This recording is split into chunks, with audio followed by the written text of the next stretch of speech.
O Oscar, oficialmente conhecido como Prêmios da Academia, é a cerimônia de premiação mais prestigiada do cinema. Desde sua primeira edição em 1929, tem sido palco de momentos icônicos, discursos emocionantes e vitórias que marcaram gerações. Abaixo, revisaremos alguns dos momentos mais inesquecíveis e vencedores que moldaram a história da premiação.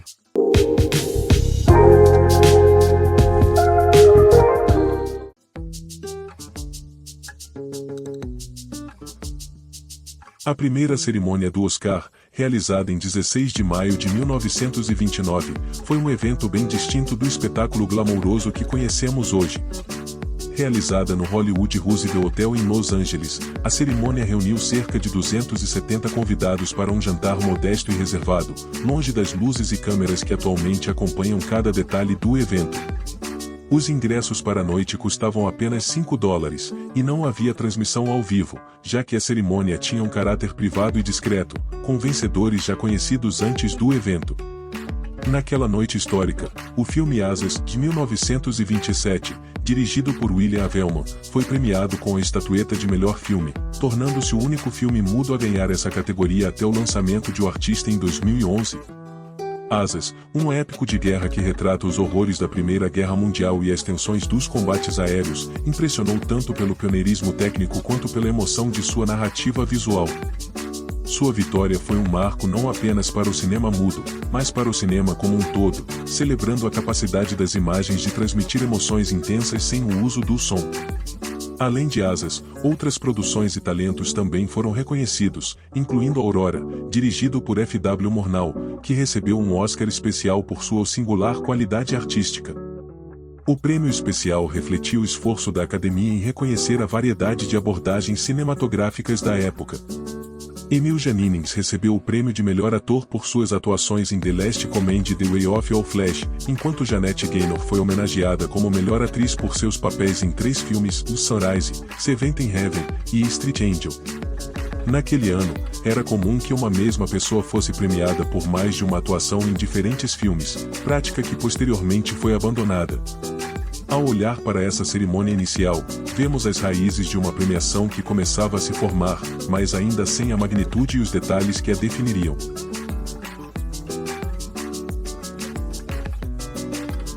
A tia MC Daniel fez história ao se tornar a primeira pessoa negra a vencer um Oscar, recebendo o prêmio de melhor atriz coadjuvante por seu papel como Mami no clássico E o Vento Levou, de 1939. A cerimônia, realizada em 29 de fevereiro de 1940 no Coconut Grove, em Los Angeles, foi marcada tanto por sua vitória quanto pelas barreiras de segregação racial ainda fortemente presentes na época. Mesmo sendo uma estrela da noite, MC Daniel enfrentou discriminação ao ser obrigada a sentar-se em uma mesa separada dos colegas de elenco e da equipe de produção do filme, em uma área reservada para negros, devido à política de segregação do hotel. Apesar das adversidades, o discurso de MC Daniel foi de uma humildade e emoção impressionantes. Ela subiu ao palco em lágrimas, expressando sua gratidão pela oportunidade de atuar e ser reconhecida. Em seu discurso, ela disse: "Sinceramente espero ser sempre uma fonte de crédito para minha raça e para a indústria cinematográfica. Meu coração está cheio de gratidão e eu a recebo com humildade e honestidade." Suas palavras, carregadas de emoção, trouxeram visibilidade e esperança para muitos que enfrentavam discriminação racial. No entanto, a vitória de MC Daniel também gerou debates na época e depois, pois seu papel como Mami, uma personagem que incorporava estereótipos de servidão, era controverso. Ela enfrentou críticas de ativistas negros que questionavam os tipos de papéis oferecidos a atores negros em Hollywood, limitados, na maioria das vezes, a estereótipos e papéis subservientes. MC Daniel respondeu a essas críticas com uma frase célebre: "Prefiro ganhar $700 por semana interpretando uma empregada do que ganhar $7 sendo uma." A conquista de MC Daniel pavimentou o caminho para futuras gerações de artistas negros e ampliou a discussão sobre representatividade e igualdade na indústria cinematográfica. Seu Oscar é lembrado não apenas como um símbolo de talento e resistência, mas também como um passo importante na luta por maior diversidade em Hollywood.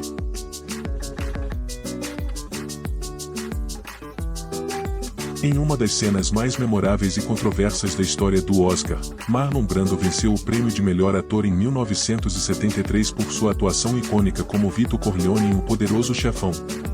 No entanto, Brando optou por recusar o prêmio como forma de protesto contra o tratamento desrespeitoso e estereotipado dado aos nativos americanos na indústria cinematográfica e pela violência ocorrida contra eles em manifestações e comunidades.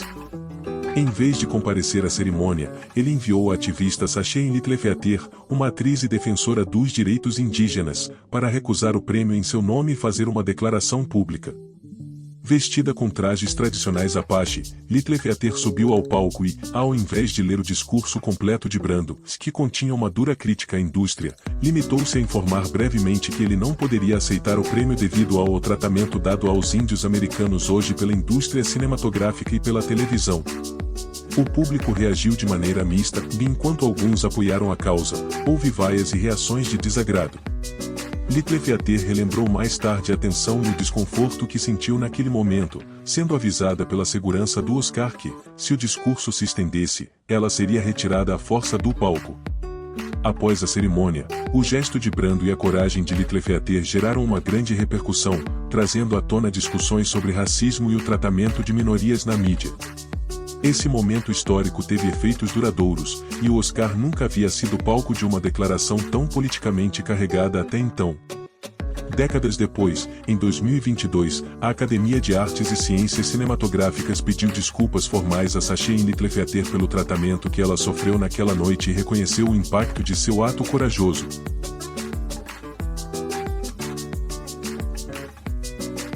O épico Titanic, dirigido por James Cameron, foi um verdadeiro fenômeno cultural e cinematográfico. Lançado em 1997, o filme rapidamente conquistou o público e a crítica com sua grandiosa produção, cenários impressionantes e efeitos visuais inovadores para a época, além da intensa história de amor entre Jack e Rose, interpretados por Leonardo DiCaprio e Kate Winslet. No Oscar de 1998, Titanic fez história ao conquistar 11 estatuetas, incluindo melhor filme e melhor diretor, igualando o recorde de vitórias estabelecido pelo épico Ben-Hur, 1959. Posteriormente, esse recorde seria igualado por O Senhor dos Anéis, O Retorno do Rei, 2003. O triunfo de Titanic foi marcado por uma série de categorias técnicas, como melhor direção de arte, efeitos visuais, montagem e som, refletindo o rigor de James Cameron e sua equipe em criar uma experiência visual e emocionalmente imersiva.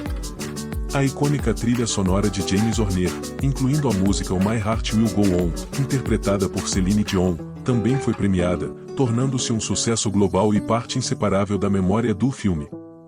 O trabalho monumental da equipe de efeitos visuais foi essencial para recriar a tragédia do naufrágio do Titanic com detalhes realistas e impressionantes.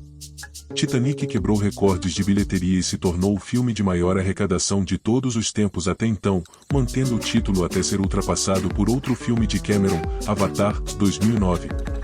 Sua vitória no Oscar marcou a consagração de um filme que se tornou um clássico moderno e um marco cultural. Titanic não só revolucionou o cinema de entretenimento, como também abriu caminho para que produções com orçamentos gigantescos e narrativas épicas fossem apreciadas como parte da história do cinema. A vitória de Titanic consolidou a Academia em um momento de mudança, no qual a combinação de tecnologia, grandiosidade e narrativa emocional encontrava um espaço de celebração, redefinindo o que poderia ser considerado um grande filme em Hollywood.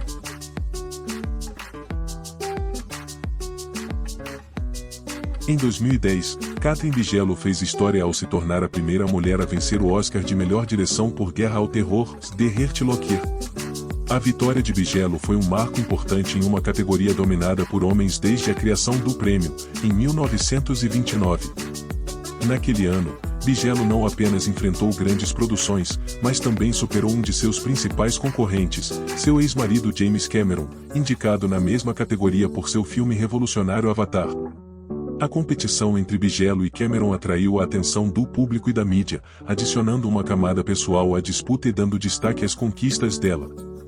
Guerra ao Terror, uma obra intensa e visceral sobre uma equipe de desarmamento de bombas no Iraque, foi elogiada pela crítica por seu realismo, tensão e direção precisa.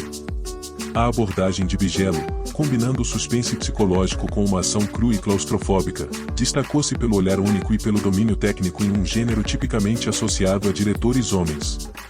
A vitória de Bigelo foi um grande avanço para a representatividade feminina em Hollywood e abriu portas para outras diretoras se destacarem em gêneros tradicionalmente dominados por homens. Além de melhor direção, Guerra ao Terror levou 6 Oscars, incluindo melhor filme e melhor edição. O sucesso do filme e a consagração de Bigelo marcaram uma virada na percepção sobre a presença e o impacto de diretoras na indústria cinematográfica.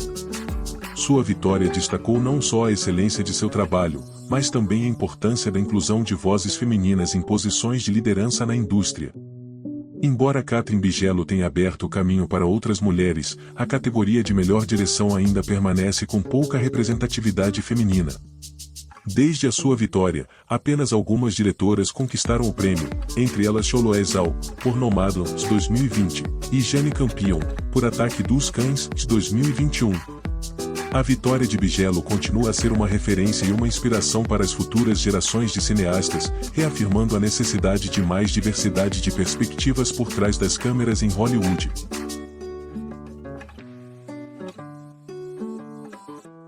A morte precoce de Chadwick Boseman em agosto de 2020 deixou uma marca profunda em Hollywood e em fãs ao redor do mundo. Conhecido por papéis icônicos, como T'Challa em Pantera Negra, Boseman foi amplamente reconhecido por sua atuação em A Voz Suprema do Blues, de 2020, onde interpretou o intenso e vulnerável Levi, um trompetista que enfrenta os desafios e frustrações de sua vida e carreira como músico negro nos anos 1920. A atuação de Boseman, marcada pela complexidade emocional e intensidade, recebeu aclamação da crítica e diversas premiações, incluindo o Globo de Ouro de Melhor Ator. No Oscar de 2021, muitos esperavam que Boseman receberia o prêmio póstumo de melhor ator em reconhecimento a seu legado. No entanto, em uma decisão surpreendente, o prêmio foi concedido a Anthony Hopkins por sua atuação em Meu Pai. A cerimônia foi formatada de maneira a terminar com o anúncio do prêmio de melhor ator, e a ausência de uma vitória póstuma para Boseman causou reações mistas no público e entre os críticos. A escolha inesperada dividiu opiniões e trouxe à tona discussões sobre o legado e a representatividade de Boseman. Ainda assim, a cerimônia não deixou de honrar Boseman. Sua presença foi sentida em tributos emocionantes e em discursos de seus colegas e fãs, que celebraram sua dedicação, talento e o impacto que teve em milhões de vidas, especialmente na comunidade negra. Boseman deixou um legado de excelência e inspiração, construindo uma carreira que quebrou barreiras e ampliou a representatividade negra no cinema de maneira significativa. Sua ausência, profundamente sentida, reforçou o reconhecimento de seu trabalho, que continua a inspirar e mobilizar fãs e artistas. Mesmo sem a vitória no Oscar, Chadwick Boseman permanece uma figura memorável e profundamente respeitada na indústria, lembrado não apenas como um ator talentoso, mas como um ícone de força e dignidade. Os momentos e vitórias mencionados não só celebraram a excelência no cinema, mas também refletem as mudanças culturais e sociais. O Oscar, além de premiar o talento, é também um espelho das lutas e vitórias da sociedade ao longo das décadas, tornando-se muito mais que uma celebração de uma indústria, mas também uma celebração de histórias humanas.